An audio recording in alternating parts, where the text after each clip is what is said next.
It's good to see everyone.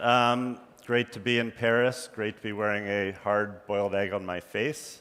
I'm going to talk about Facebook trends, and more importantly, I have a Facebook page. What the fuck should I be doing with it? Okay, I have 80 slides in here. They're on facebook.com/Lazerow. Follow me on Twitter if you want them, and I'll just send you a link to them. Don't feel like you have to take all these notes, but I'm going to cover a ton of stuff. So latest Facebook data. I'm then going to go through how to dominate the news feed like the news feed is yours. I'll go to insights that matter, page strategies, and then advanced page strategies. So I think we all know that Facebook is massive, right? Like 850 million active users on one global platform. So 2 years ago, is Facebook going to be the biggest? Are they not? They're the biggest, 50% log in every day. If you look at it in terms of the size of Facebook compared to countries, it's basically the largest internet population on one platform communicating every day. And the reason why it's important for us here is that when you ask marketers, Booz and Company and Buddy Media ask marketers, what are you focused on? Facebook, 94% of all marketers looked at Facebook. Now, there are 9 million businesses that have a page on Facebook. And the ones that are getting it right across the board, so if you look at kind of what's the consistent thing that they're doing on Facebook, it's they're dominating the wall. They're publishing to the wall with a purpose. And the reason why that's important is increased engagement leads to increased impressions. Increased impressions then lead to more engagement. Okay, so it's what we call the Facebook virtuous cycle. The more engagement you get, the more impressions you get, the more impressions you get, the more engagement you get. It's huge. So you publish to Facebook, this is Ford, people comment. If they posted this to their website, they may have 15 people watching it. Within a minute of posting on Facebook, 15 people had commented, and then it starts spreading through Facebook. So for the first time ever, I wanted to go through kind of the Facebook Post Hall of Fame. So these are posts that are some of the best posts that we have seen on Facebook. So in the category of 45 characters with breaking news, University of Michigan. Tie your post to what's going on in the real world. It breaks, it's got to get up on Facebook. You want to be the first person to get it up there. 5% engagement rate. 73 characters. Keep it short with a short video clip. You may not have LeBron James, but you have content, okay? 5% engagement on that. Simple call to actions. Tell your consumers what you want them to do. Don't make them think. Breaking news, Ivanka Trump. I'm pregnant, okay? Huge engagement, 5%. Now, this is a post from Disneyland, only 83 characters. The first posts were all about more likes and comments. You think it's easier just to click like, and not worry about getting your people to think. This had 9 times the comments than likes. Why?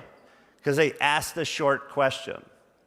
Okay, now you combine some of those, a like, so a short call to action, which is the like, with a photo, 20% engagement rate.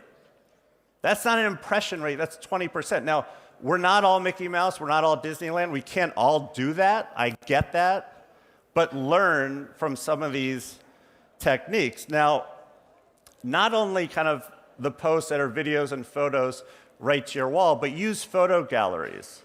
Use photo galleries very effectively by putting the call to action in the photo. So this right here is Chunky saying, enter this contest. That's a photo with a description in the description, and it's getting massive engagement across the platform. So once you start understanding what the metrics are, you as a brand will start to succeed. These clients know the metrics, and they optimize the metrics. Now, what's important, don't think about it. Just look at what Facebook says is important. If Facebook says it's important, it means their algorithms, which they don't talk about, that's what they're optimizing against. Okay, so they have this, how many people are talking about your page? Okay, so it's called talking about this. And it's all about how many stories, who's created a story in the last 7 days about the page. Okay, what's a story? It's all of this engagement. So it's the like, it's the most commented, shared, people who kind of go in and actually engage with it. Answer a question through the new question functionality. It's going on and responding to events. It's mentioning your page. People who kind of mention your page, even if it's not a tag, that's talking about. So going at Buddy Media in this case for our Halloween, tagging you in a photo. Here's a photo of my 10-year-old who I haven't seen in a week, so I'm looking forward to getting back to see him. Get people to tag you. Ask them to tag you. Checked in or recommended you. Now, that's the engagement. We also have impressions. So you want to look at the impressions. Okay, it's organic. How many people kind of saw your post just through the organic news feed? And then how many people saw it through paid media? And then lastly, how many people saw it through the viral actions? You're not necessarily a fan of that page, but you saw the content because one of your friends engaged with it. So there are tools out there like Buddy Media, which will actually tell you you're doing good or bad based on benchmarking. And all of that is based on reports we've put out. If you want those reports, just go to buddymedia.com and you'll get those reports. Now, you got to start with a wall. If you're not dominating the wall like the wall is yours and you're publishing with purpose, you are leaving a ton of value on the ground. Do that and move on to your content to get your fans to spread your message in your language for you. So a lot of ideas here. Coupons work. So we looked at across all of the language over the Thanksgiving Day weekend in the United States. Coupon was the most engaging word. Okay? It's not only for the holidays, pretzel crisps. They launched $1 off a new bag, and then they did a buy one, get one free. Okay, they grew 100,000 new fans through that. That's massive. 95% engagement rate. Most importantly, 131% growth in sales in the 12 weeks after the promotion. You can't necessarily tie it together, but you can say that they launched it on Facebook, and it's not just a coincidence that this worked on Facebook. A lot of brands are using exclusive content, even if it's not fan-gated. They can say, hey, share this with friends, and we'll reveal something. Ford Mustang, every 5,000 shares, they told their fans they would reveal a piece of the new Mustang look and feel.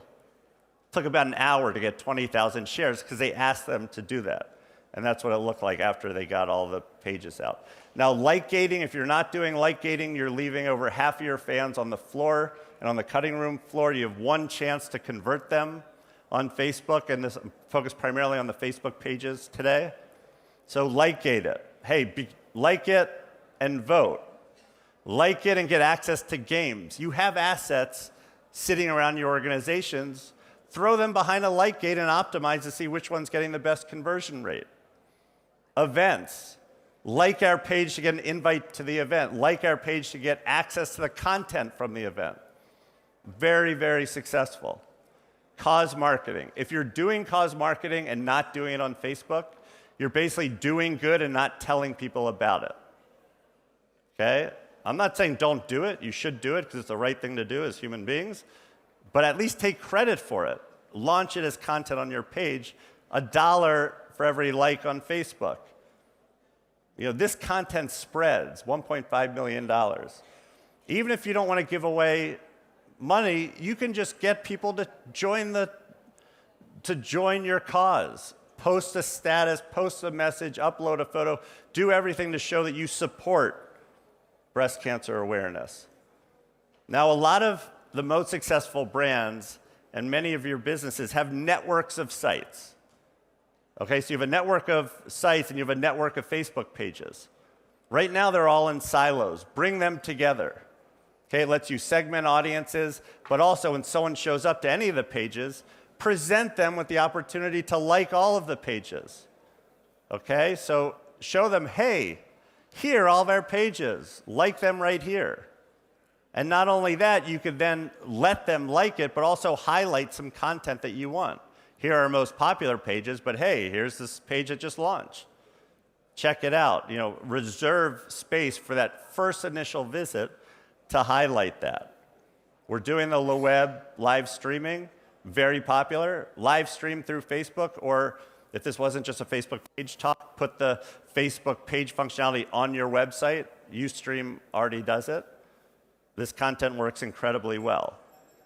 Now I'm going to get into some more advanced techniques that some of you may not be doing. NFL, 32 teams plus the NFL that we're working with. You like the NFL or the page, and they immediately present you with other teams you can like and services that are social by design that you can tell people that you like the Cowboys. I hate the Cowboys, but if you like the Cowboys, you can. What happens is my friend Tally, who likes the Cowboys, does it, it pops up, shares it, and you're now going through the newsfeed. Now, the cool part about this is you get a like on the NFL, you get a like on the Cowboys, and you get a share. That's like a grand fucking slam on Facebook. You get someone to do 3 things, and Facebook, the systems say, wow, that's a really engaging page, so I'm going to let more content through. So it's that virtuous cycle of letting content come through. You know, commerce on Facebook isn't really working, but we're all doing it.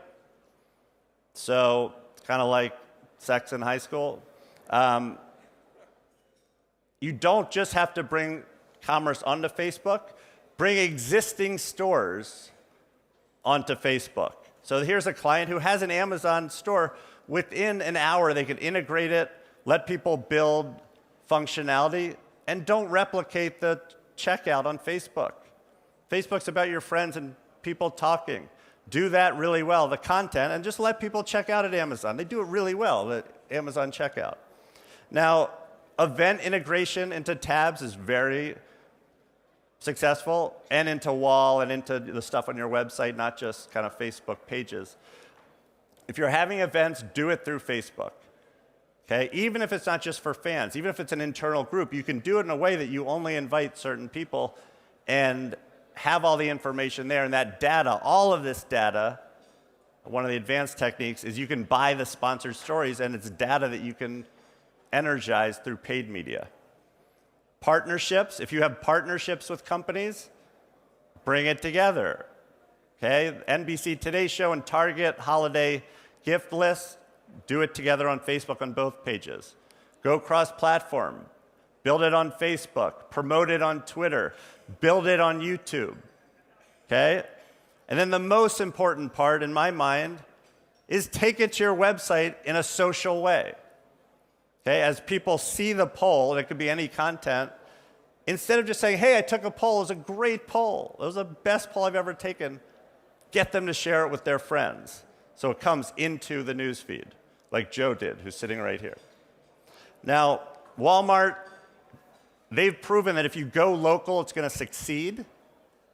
So you put in your zip code all through one page. You like your store. You're now connected to Walmart, to the store, and then products. Okay? So you're now segmenting your audience so you could re-engage that audience. All of that is flowing into your profile. These are all timeline apps. You want to make sure that you're optimizing how it's going into feeds, going into the timeline, going into the ticker. And all of these actions do that. My favorite program from the last year, which won the Forrester Groundswell Award. L'Oreal saying, instead of us trying to market shampoo to our customers, we're going to let our professional stylists market it for them. Okay? Shampoo doesn't have a natural place within Facebook. Friends do. My wife's stylist comes to my kids' birthday parties. Very important part of our life, right? A friend. So they take a solution to 5,000, actually 6,000 salons. All of the customers can recommend to a friend, fill in information, share with their friends, all of the stuff going out, driving massive ROI. Okay? So the last slide is, I didn't have time to go through all the ROI. Michael. This will grow your business, okay? So with that, I say thank you. I didn't know that his 2 minutes were going to go into my 15, but I appreciate everyone listening. And just follow me on Twitter at Lazerow, and I'll get you the slides. Thank you, Mike. And Thanks. sorry for being the timekeeper again. No, I appreciate it. Thank you very much.